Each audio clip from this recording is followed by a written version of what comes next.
بسم اللہ الرحمن الرحیم. اور دیکھیے آج کل بھی جو معنویات ہیں اس کا بہت زیادہ انکار ہونے لگا کہ باقاعدہ ایک فتنے کی صورت میں ظاہر ہونے لگی. البتہ اس کی وجہ غالباً بہت سارے جعلی افراد کے بہت سارے دعوے بھی، کہ ظاہر ہر آدمی کی بات پر تو یقین نہیں کیا جا سکتا، لیکن یہ سب چیزیں ایسی ہیں کہ لوگ عام طور پر آج کل بہت شک کی نگاہ سے معنویات کی باتوں کو سنتے ہیں. کیا ایسا ممکن ہے؟ کیا ایسا پاسبل بھی ہے؟ ابھی کچھ ہی عرصے پہلے جو ہمیں سعادت ملی تھی اور علامہ طالب جوہری صاحب قبلہ تشریف لائے تھے مدرسے میں، تو کچھ آف دی ریکارڈ جو بہت سی باتیں ہو رہی تھیں کھانے پہ ان کے ساتھ، تو خود وہ اپنا واقعہ بیان کر رہے تھے. کہتے کہ بہت سے لوگ کچھ سوالات پوچھ رہے تھے ان سے مختلف طرح کے، تو انہوں نے کہا کہ بہت سے جو تعویذ ہوتے ہیں، یعنی واقعتاً ان تمام دعاؤں کے اندر بڑا ایک اثر اور ایک معنویت ہوتی ہے، اور اپنی آنکھوں سے میں نے دیکھی. وہ فرماتے ہیں ایک جگہ پہ کنواں بالکل سوکھ گیا تھا، تو ایک بزرگ تھے اور انہوں نے باقاعدہ ایک دعا لکھی، ایک تعویذ لکھا اور اس سوکھے کنویں کے اندر ڈالا. کہہ رہے میں نے اپنی آنکھوں سے دیکھا کہ پانی گول گول گھومتا ہوا بالکل کنارے تک آ گیا. اللہم صلی علی محمد و علی محمد.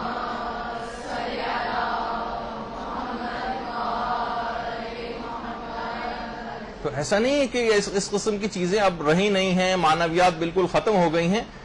اصل میں جعلی افراد بہت زیادہ آ گئے ہیں، اور بہت سارے افراد جو کہ ان صلاحیتوں کے حامل ہوتے بھی ہیں اپنے آپ کو پروجیکٹ بھی نہیں کرتے. اور بھی بہت ساری چیزیں، ان سے بہت سی باتیں ہوئی، بیچ میں سے ذکر آ رہا ہے بہت سی دفعہ جو ہے وہ جنوں کا بھی ان کے ساتھ جنوں کا بھی تذکرہ ہوا.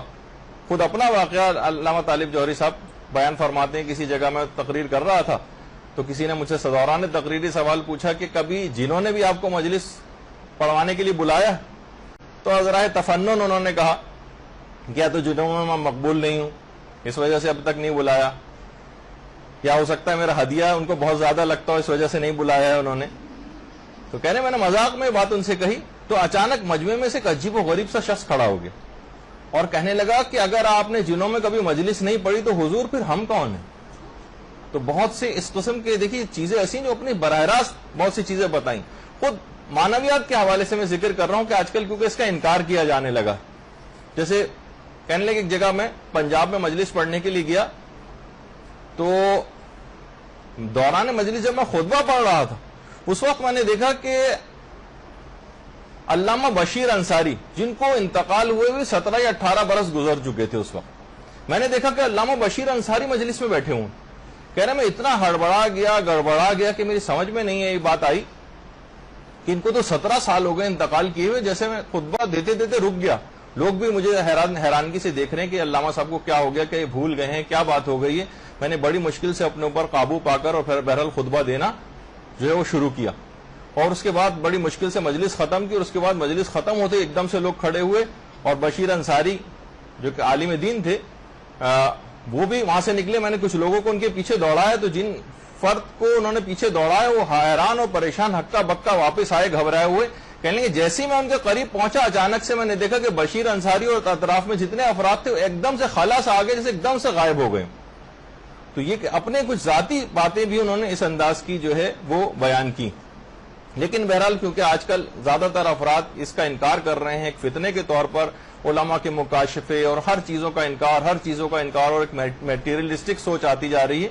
تو بہرحال جو ریلائبل علماء کے حوالے سے جو واقعات ہوتے ہیں ان کو تو ضرور ہمیں یقین کرنا چاہیے، لیکن ظاہر ہے کہ جو عام افراد جو مختلف قسم کے دعوے کرتے نظر آتے ہیں ان سے پہلو تہی کرنی چاہیے. باقاعدہ پھر میں نے ان سے پوچھا بھی کہ آج کل بھی کچھ ان علوم کے حامل افراد ہوتے ہیں؟ تو انہوں نے کہا ہاں، آپ نے دیکھا ہوگا کہ نجف اور قوم میں بہت سے بزرگ افراد بوڑھے بوڑھے کمر جھکی ہوئی بغل میں مفاتیاں دبائے ادھر سے ادھر پھر رہے ہوتے ہیں، یہ بہت سارے افراد ان علوم کے حامل ہوتے ہیں.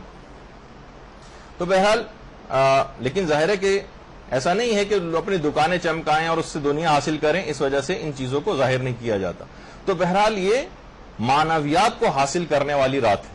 اس میں ایسے قلوب کے اوپر انوار الہی کی ایسی بارش ہوگی کہ اس کو آپ کو جذب کرنا ہے، اور سچی توبہ کے ساتھ دیکھیے اس رات کا آغاز کرنا، سچی توبہ کے ساتھ.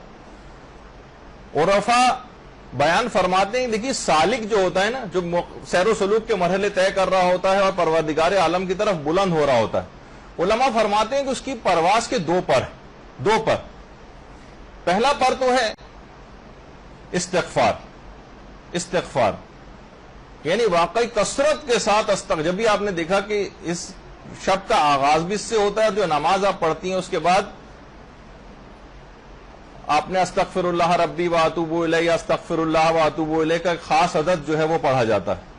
تو ایک پر تو ہے استغفار جس سے آپ معنویات کی طرف بلند ہو سکتی ہیں اور پروردگار عالم کی طرف مقام حاصل کر سکتی ہیں. اور دوسرا پر جو ہے آپ کا وہ ہے محمد و آل محمد پر درود. اللہم صلی علی محمد و آل محمد. اور یہ دونوں پر آپ نے دیکھا کہ کون سا مشکل ہے یہ حاصل کرنے. استغفار کثرت کے ساتھ پڑھنا اور کثرت کے ساتھ درود پڑھنا، یہ سالک کے دو پر ہیں اور ہر شخص پروردگار عالم کی طرف بلند ہو سکتا. آیت اللہ محسن الحکیم